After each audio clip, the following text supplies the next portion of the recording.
Hello again. So some more on the Dhammapada, and today I'm going to be talking about verses 7 and 8. So this is how they go. As the wind throws down a shaky tree, so temptation overthrows one who lives only for pleasure, who is immoderate, idle, and weak. As the wind does not throw down a mountain, so temptation does not overthrow one who lives without looking for pleasure, who is moderate, faithful, and strong. So I think these are quite interesting verses and easy to discard and think that they don't really apply to us.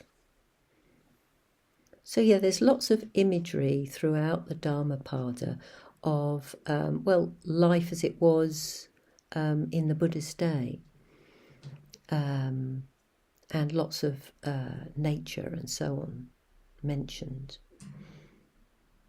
So as the wind throws down a shaky tree, so temptation overthrows one who lives only for pleasure, who is immoderate, idle, and weak. So why should we not live for pleasure? Obviously, we all want to be happy. The trouble is that the more pleasure we get, the more pleasure we want. We're never satisfied. That's the thing to really take on board, that we are never going to be satisfied. There is nothing that will ever fulfill us that is of a material nature. And pleasure actually is very fleeting, isn't it? You know, there's nothing wrong with having some pleasure, of course. But, you know, if that's what we do all the time, it's a bit like we're running away from ourselves, you know, never settling, never wanting to know how things really are, because actually we're too busy enjoying ourselves. So, you know, getting drunk, when we start getting drunk, it might feel quite pleasurable. But by the end, does it, you know? Who wants to be throwing up or saying stupid things or upsetting people? You know, do we really want to be doing that? So I would say that, in a way, we just need to choose our pleasures, you know, what makes us happy in moderation. And moderation isn't always a thing that's easy to know. Who is immoderate, idle, and weak. So yeah, excesses never work. They never really satisfy us. So when it talks about idle, not to be idle, it's not talking about being busy. It's really talking about being aware, being fully aware. And actually, it does take energy and a sense of direction to be aware. In a way, idleness can actually be there when we're busy. It can be a way of avoiding ourselves, of distracting ourselves, you know, just keeping going, always doing something, never really wanting to know how our mind and heart really is. Meditation is all about knowing ourselves, being willing to sit. And at first, it's often not very easy at all just to sit with ourselves. We can think of 100 things that we need to do.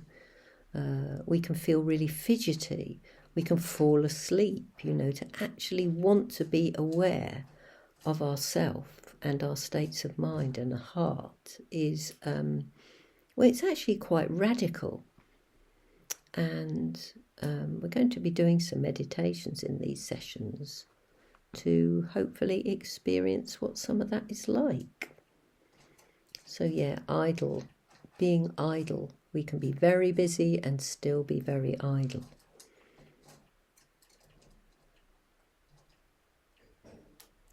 As the wind does not throw down a mountain, so temptation does not overthrow one who lives without looking for pleasure, who is moderate, faithful, and strong.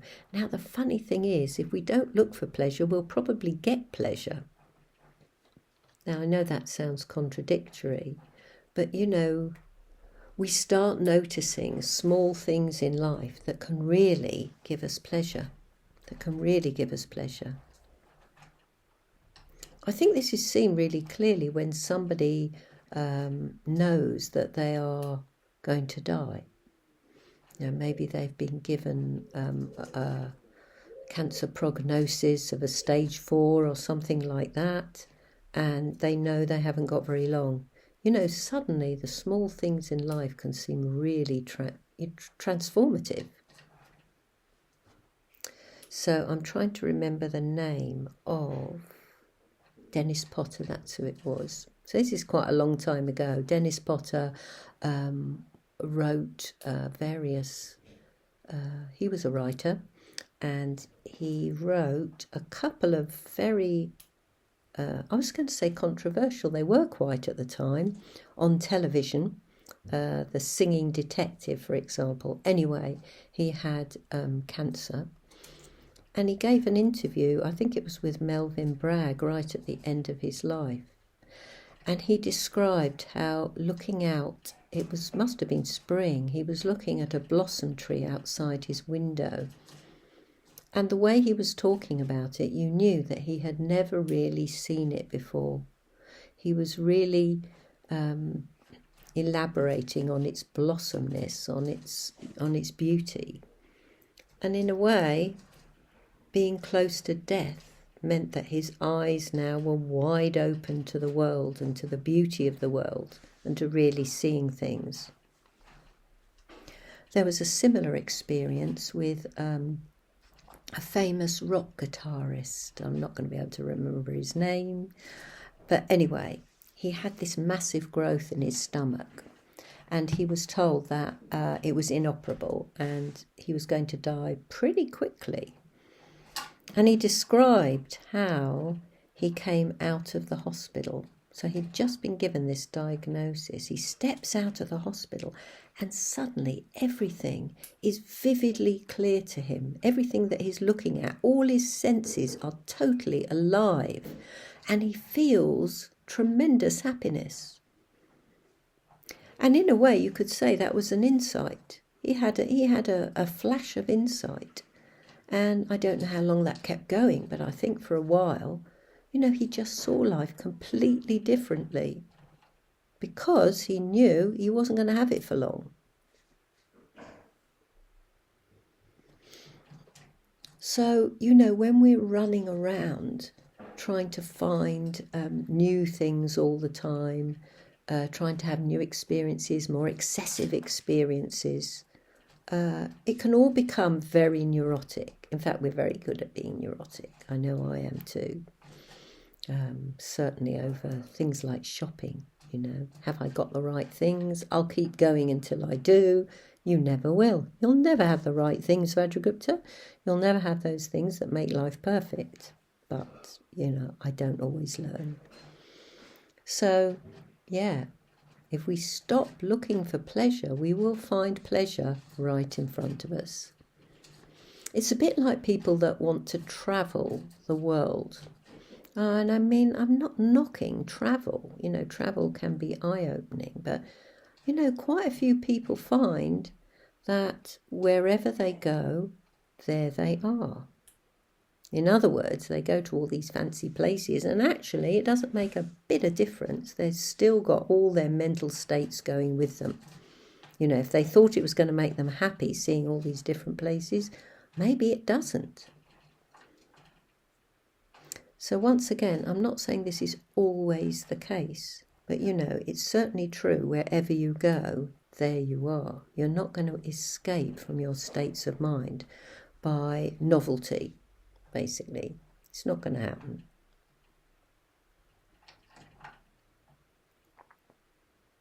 So what these verses are pointing to really is that we do need some discipline. It's not a very fancy word, is it? It's not a sexy word, is discipline. But actually, it is a really useful one. And yeah, I grew up in an institution, basically. So I was born disabled and I was sent to what they called a special school hospital. So it was boarding, and I was there from the age of 5 to the age of 16. And it was a pretty shitty place. I won't go into the details, but it was run a bit like a prison, I suppose. You know, we had inspection at the end of our beds in the morning, punishments if the corners on your bed weren't right. I mean, you were told whether you could wear a coat to walk to school, or whether you could even wear a cardigan. So, yeah, I mean, there were lots of rules, there were. And, well, I did learn self-discipline. Not that I ever, I never came to any sort of resolution about being there. But, because it was run on such a tight ship, you got up in the morning at a certain time, the windows were all thrown open, freezing cold. You spent the weekend being shoved outside, whatever the weather. In fact, when I first went there, when I was 5 years old, we actually slept outside. They thought it was really healthy. So, but what I'm getting at really is that I did learn discipline there. And I think when I first came across the Dharma, came across Buddhism, I was very disciplined, and it did serve me well. I've learnt to relax a bit on that, because you can certainly be over-disciplined. But a bit of over-discipline when you start meditating is not a bad thing, because we have to learn how to focus. Otherwise, we can get lost in daydreaming, basically. Anyway, that is probably enough for now. So those are the 2 verses, 7 and 8, and I might have some more to say tomorrow. Bye for now.